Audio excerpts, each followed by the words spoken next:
आज से 2 साल पहले की बात है। हम लोग 3 दोस्त थे। हम लोगों ने हैदराबाद जाना था। हम लोगों के एक दोस्त की शादी थी। हम लोगों ने ये डिसाइड किया कि हम लोग ट्रेन से जाएंगे। सख्त सर्दी का मौसम था, बहुत ज़्यादा मौसम ख़राब था।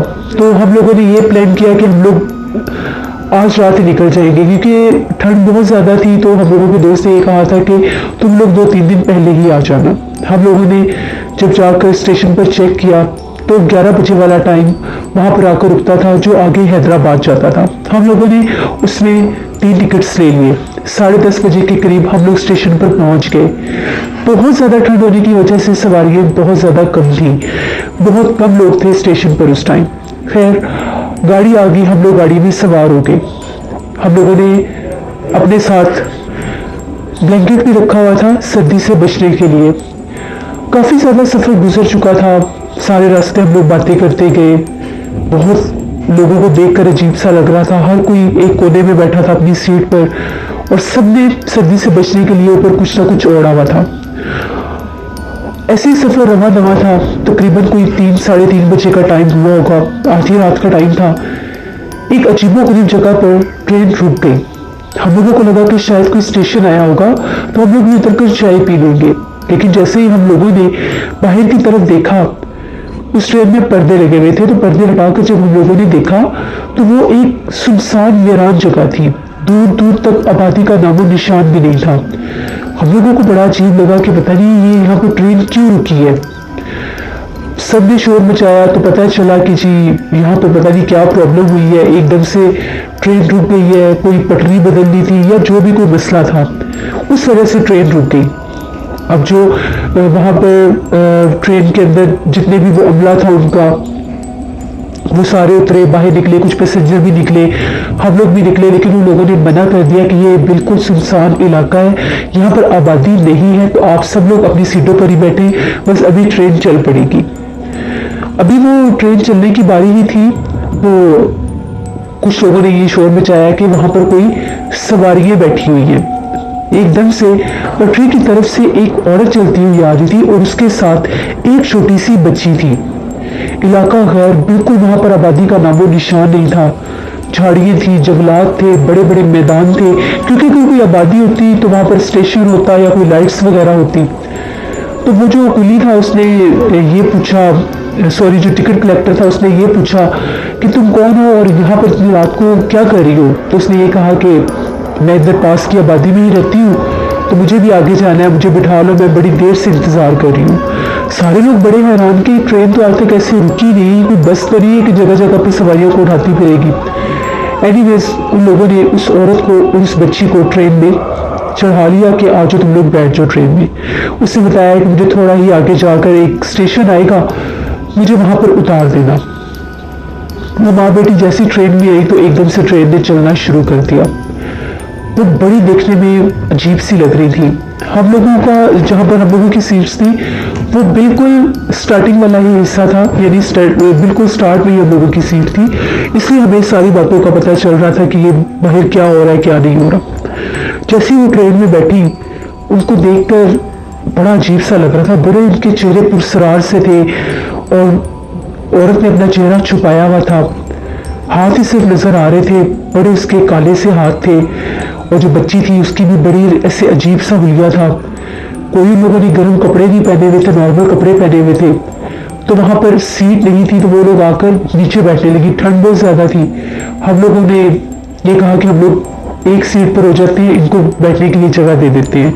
हम लोगों ने कहा कि तुम लोग इधर आकर बैठ जाओ, हम लोग एक सीट पर मैनेज कर लेंगे। वो लोग जो थी वो उठी और दोनों आकर वहाँ पर बैठ गई। अब मुझे तो बिल्कुल नींद नहीं आ रही थी। मेरे बाकी के जो 2 दोस्त थे वो दोनों सो गए। ना चाहते हुए भी मुझे फीलिंग्स आ रही थी कि पता नहीं ये कुछ पुरसरार सी लग रही है। थोड़ी देर के बाद बच्ची ने अपनी माँ की गोद में जैसे अपना मुंह रख के उसने ऊपर कपड़ा दे दिया। बच्ची यूँ आवाज़ें निकालने लगी जिस तरह से बिल्ली बोलती है, बाकायदा बिल्ली जैसे रोती है या बोलती है वैसे आवाज़ें आने लगी। आवाज़ें बहुत ज़्यादा डरावनी थी। अभी इनको गाड़ी में बैठे हुए तकरीबन 20 मिनट तो हो गए थे। अभी भी स्टेशन काफ़ी ज़्यादा दूर था। मैंने जब उनकी आवाज़ें सुनी मुझे तो बहुत डर लगने लग गया। मेरे पास मोबाइल था। मैंने सोचा कि मैं इन माँ बेटी की रिकॉर्डिंग कर लेता हूँ, इनकी आवाज़ों की रिकॉर्डिंग कर लेता हूँ, जो बच्ची आवाज़ें निकाल रही है, और इनकी मैं तस्वीर बना लेता हूँ कि भला ये कौन है, इतना अजीबोगरीब इनका हुई है। जैसे भी अपना मोबाइल निकाला कि मैं इनकी तस्वीर बनाता हूँ, मैंने कॉल सुनने के बहाने मोबाइल निकाला। अभी मैं मोबाइल बिल्कुल ऐसे देख ही रहा था, मैंने कैमरा खोला, वो दोनों माँ बेटी जो थी वो कैमरे में नजर नहीं आ रही थी। मेरे सामने बैठी हुई थी, लेकिन कैमरे में वो सीट बिल्कुल खाली थी। मैं तो थर थर कांपने लग गया कि ये तो माजरा कुछ और ही है, ये इंसान तो नहीं है, क्योंकि जिन्नात वाहिद एक ऐसी मखलूक है जहाँ से पता चलता है कि कोई इंसान अगर कोई जिन्नात अगर इंसान के रूप में आए तो वो कैप्चर नहीं होते, उनकी फुटेज नहीं आती है। अब मैं तो बहुत ज़्यादा डर गया, इतनी सख्त सर्दी में मुझे तो पसीने आने लग गए। मैंने खौफ के मारे अपने चेहरे के ऊपर चादर कर ली कि मैं इनकी तरफ देखूँ ही ना। थोड़ी देर के बाद वो जो औरत थी उसने भी अपने मुंह के ऊपर दुपट्टा कर लिया और वो भी अजीबोगरीब आवाज़ से निकालने लगी। ऐसे लग रहा था जैसे बाकायदा बिल्लियाँ रोती हैं, बैन करती हैं। बाहर सख्त सर्दी थी, सिर्फ ट्रेन का शोर था या उनकी रोने की आवाज़ें थी।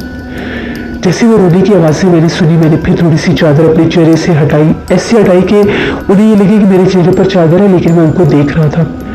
तभी देखते ही देखते एकदम से वो दोनों उठी, उसकी माँ खड़ी, उसने अपनी बेटी का हाथ पकड़ा, वो दरवाजे के पास जाकर खड़ी हो गई। अब दरवाज़ा बिल्कुल हमारे सामने था। एकदम से उस औरत ने, पता नहीं उसको क्या हुआ क्या नहीं, उसने चलती ट्रेन से उस बच्ची को साथ लिया और छलांग लगा दी।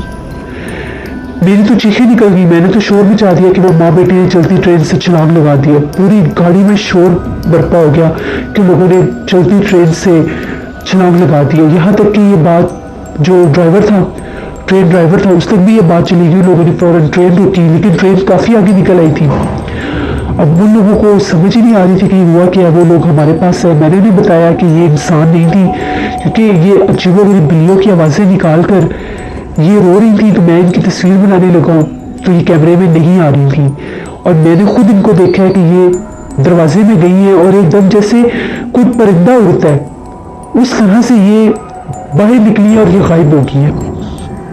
तभी बाहर लोगों ने देखा, वो जो टिकट कलेक्टर था वो भी बाहर निकला, कंडक्टर जो था वो नीचे उतरा। उन लोगों ने देखा, उसने कहा कि यहाँ तो एक बहुत बड़ा कब्रिस्तान है। उस तरफ से बहुत ज़्यादा भयानक आवाज़ें आ रही थी।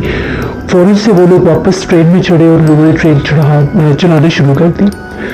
आगे ट्रेन जाकर जब एक स्टेशन पर रुकी तो सारे पैसेंजर बहुत ज़्यादा खौफजदा थे, डरे हुए थे। यहाँ तक कि जो ड्राइवर था वो भी बहुत ज़्यादा डरा हुआ था, वो भी ट्रेन से नीचे उतरा। उन लोगों ने जाकर अपनी ट्रेन के वो नीचे से देखा कि इसको कोई इशू तो नहीं हुआ, इसके ऊपर वो इसके नीचे तो नहीं आ गई थी इस तरह से, कहीं किसी के गिरने के, किसी के कोई खून का धब्बा, कोई कटने का निशान नहीं था। मैंने अपने दोस्तों को भी ये बात बताई, वो लोग गहरी नींद में थे। वो लोग मुझे ये कह रहे थे कि तुमने हमें क्यों नहीं जगाया, हम लोग भी उनको देखते। मैंने उन्हें ये कहा कि तुम लोग इतनी गहरी नींद में थे कि मैं तुम लोगों को कैसे जगाता। जब वहाँ पर ट्रेन रुकी थी उस समय वो तकरीबन सोए हुए थे। उन लोगों को ये लगा था कि स्टेशन पर ट्रेन रुकी है। हम लोग वहाँ पर उतरे, हम लोगों ने चाय पी, मेरा सर इतना भारी हुआ था, मुझे ऐसे लग रहा था जैसे मुझे बहुत सख्त बुखार हो गया। वहाँ पर स्टेशन पर ही एक चाय का ढाबा सा था, वहाँ पर सबने चाय पी, सारे पैसेंजर उतर आए। इतना डर लग रहा था, इतनी खौफनाक वो रात थी, सर्दी की सख्त रात, और इस तरह से हम लोगों ने जिन्नात को देखा। वो जिन्नात थी, चुड़ैलें आती थी, जो भी था। वहाँ पर इस ढाबे पर एक बूढ़ा शख्स बैठा हुआ था चादर लेकर। उस बूढ़े शख्स से हम लोगों ने ये बातचीत की कि अभी ट्रेन में ये हादसा हुआ है, हम लोग तो बहुत डरे हुए हैं। तो उस बूढ़े शख्स का ये कहना था कि वो जो मखसूस हिस्सा है उस इलाके का वो बहुत ज़्यादा असेब सदा है, वहाँ पर बहुत ज़्यादा जिन्नात हैं, इसीलिए ये स्टेशन पिछले स्टेशनों से बहुत दूर पड़ता है, क्योंकि वो रास्ता जहाँ से वो ट्रेन गुजरती है वो जंगल का एक हिस्सा है, बहुत ज़्यादा असेब सदा है। वहाँ पर पटरियों के ऊपर अक्सर जिन्नात भागते दौड़ते दिखाई देते हैं। वो बुजुर्ग शख्स का ये कहना था कि उसने भी ट्रेन में बहुत सफ़र किया और उसने भी ऐसे बहुत से जिन्नात और ऐसे बहुत से मामला देखे हैं।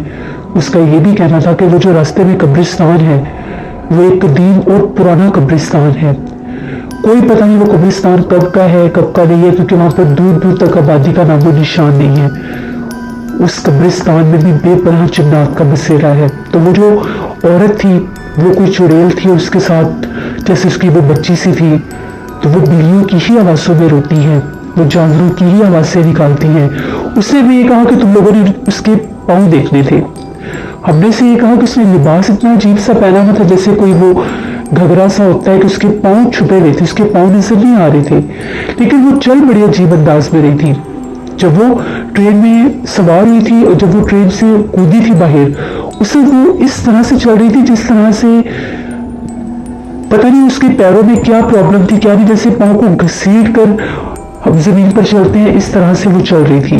फिर उसने एक और निशानी बताई, उसने कहा ये पलक नहीं चिपक सकते, जो जिन्नात होते हैं इनकी आंखें बिल्कुल स्पॉट खुली रहती हैं। हम लोग तो बात करते हैं पलकें चिपकते हैं, लेकिन वो पलक नहीं चिपकते थे। फिर मैंने गौर किया, मुझे कुछ फील हुआ कि जैसे उसकी आंखें ऐसी थी, बहुत बड़ी बड़ी आंखें थी, उसकी नोज और लिप्स में भी बहुत ज्यादा गैप था, थोड़ा सा चेहरा नजर आया था। जिस वक्त उसने अपनी बेटी को अपनी गोद में लेटाकर उसके ऊपर चादर दी थी, और जब उन दोनों ने वो भयानक आवाजें निकाली, वो इतना दिल दहला देने वाला मंजर था कि मैं बयान नहीं कर सकता। उसके बाद हम लोग जब हैदराबाद पहुंचे, मुझे बहुत बुखार था, वहाँ से मैंने मेडिसिन भी ली, लेकिन मेरा बुखार ठीक नहीं हुआ। तो अब हमारे एक बुजुर्ग थे मुल्तान में, मैं उनसे ही दम वगैरह करवाता था, उनको मैंने फ़ोन किया, सारा माजरा बताया, तो उन्होंने ये कहा कि तुम वापस आओगे तो मुझसे ज़रूर मिलना, ऐसा ना हो कि तुम्हारे ऊपर उस मखलूक का साया हो जाए, क्योंकि तुम उसके बहुत करीब थे और तुम उसको देख भी रहे थे। उनका ये मानना था कि वो उस कब्रिस्तान की मखलूक थी, जिस कब्रिस्तान में वो कूदी थी, वही की वो रहने वाली थी, और उस पूरे जंगल के हिस्से में इनका बसेरा और गुजर बसर होता है। खैर, हम लोगों ने शादी अटेंड की। उसके बाद जब हम लोगों ने वापस आना था तो हम लोगों ने दिन के टाइम की बुकिंग करवाई। जब हम लोग वहाँ से गुजर रहे थे, मुझे उस जगह का शिद्दत से इंतज़ार था कि गाड़ी वापसी पर उसी रास्ते से गुजरेगी और मैं ज़रूर देखूंगा। मुझे वो स्टेशन भी याद था जहाँ पर हमें वो बुजुर्ग आदमी मिला था जिसने हमें ये बातें बताई थी। वो जैसे ही वो स्टेशन क्रॉस हुआ तो मैं बेचैनी से बाहर की तरफ देख रहा था। मैंने वो कब्रिस्तान देखा। उस कब्रिस्तान में बहुत ज़्यादा कब्रें थी, और वो कब्रें इस हद तक खस्ता थी, गाड़ी वहीं से गुजर रही थी जैसे उनके ऊपर दरख्त और झाड़ियाँ थी। वो कब्रिस्तान बहुत बड़ा था। फिर वो भी जगह आई, क्योंकि आइडिया था मेरा, वो इतनी टाइमिंग मैंने देखता गया वो सारे रास्ता, तो वो बिल्कुल जंगल का ही हिस्सा था। बहुत बड़े बड़े दरख्त, झाड़ियाँ थी, वीराने थे, दूर दूर तक आबादी का नामो निशान भी नहीं था। तकरीबन 1 घंटे के गैप पर वो स्टेशन था जहाँ से हमने उस औरत को बिठाया था गाड़ी में, और वो जहाँ पर कूदी थी, वहाँ से वहाँ तक का। तो बहुत खौफनाक ही सफ़र था। उसके बाद मैं मुल्तान वापस आया। वो जो बुजुर्ग थे मैं उनसे मिला, जिनसे मैं, जो हम लोगों के बुजुर्ग थे, उन्होंने मुझे दम किया, पढ़ाई की, तो उनका भी सेम वही स्टेटमेंट थी, वही कहना था कि वो कोई इंसान नहीं थी, वो कोई गैर मरी मखलूक थी, वो जिन्नी भी हो सकती है और चुड़ैल भी। चुड़ैल उन्होंने इसलिए कहा था क्योंकि चुड़ैल मशहूर होती है कि वो बच्चे को साथ लेकर फिरती है। तो उनका ये कहना था कि अच्छा हुआ जो वो वहां पर उतर गई, अगर वो इसी तरह से गाड़ी में रहती तो हो सकता है उसका बसेरा किसी इंसान पर हो जाता। बाज़ औक़ात ये चुड़ैल या जिन्नात इंसानी रूप में इसलिए भी जाहिर होते हैं कि वो इंसानों के ऊपर कब्जा करने की कोशिश करते हैं, उन पर अपना बसेरा करने की कोशिश करते हैं। बहुत से इंसानों के जिस्मों में, बहुत से इंसानों के वजूद में जिन्नात अपना बसेरा कर लेते हैं, और फिर इंसानों को दौरे पड़ते हैं, इंसानों की जिंदगी बर्बाद हो जाती हैं। तो मैं कभी भी वो सफ़र नहीं भूल सकता। उन्होंने मुझे हिफाजत का एक तावीज़ भी दिया, कुरान पाक की आयत का, और उनका ये कहना था कि जब भी सफ़र शुरू करो सदका देकर शुरू करो, जब भी सफ़र शुरू करो बावजू होकर शुरू करो, और सफ़र शुरू होने की दुआ लाजमी पढ़नी चाहिए। सफ़र की दुआ पढ़ा करो, आयत कुर्सी पढ़ा करो कि अल्लाह हमें ऐसे हादसात से महफूज रखे। बाज़ औक़ात ऐसे रास्ते, ऐसी जगह भी होती हैं जहाँ पर जिन्नात होते हैं और वहाँ पर एक्सीडेंट हो जाते हैं। कुछ तो कुदरत की तरफ से होते हैं और कुछ ऐसी रोड भी होते हैं जहाँ पर एक्सीडेंट हो जाते हैं। तो ये मेरी एक